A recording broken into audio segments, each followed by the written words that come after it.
আমি কি হুট করেই রেগে যাচ্ছি? আমি কি এমন কোনো বেফাঁস কথা বলে ফেলছি যেখানে অন্যরা কষ্ট পেয়ে যাচ্ছে? আমি কি অতিরিক্ত রাগের মাথায় নিজের ক্ষতি করার চেষ্টা করছি?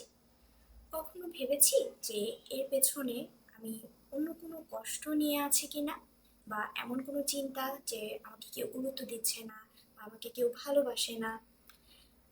এই অতিরিক্ত রাগের পেছনের কারণগুলো যদি আমি বুঝতে চাই বা এটা নিয়ে আমরা যদি কাজ করতে চাই, সেক্ষেত্রে আমি আপনার সাথে আছি।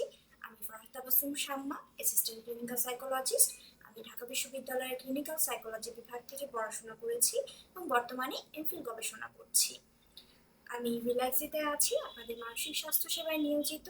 যদি কখনো মনে হয় যে আমি আমার মানসিক স্বাস্থ্য নিয়ে কাজ করতে চাই বা অতিরিক্ত রাগ ম্যানেজ করতে চাই, সেক্ষেত্রে আপনি রিল্যাক্সি অ্যাপটি ইনস্টল করতে পারেন এবং আপনার পছন্দ মতো চ্যাট সেশন বা কল সেশন আপনি বুক করতে পারেন। সবার জন্য শুভকামনা রইল।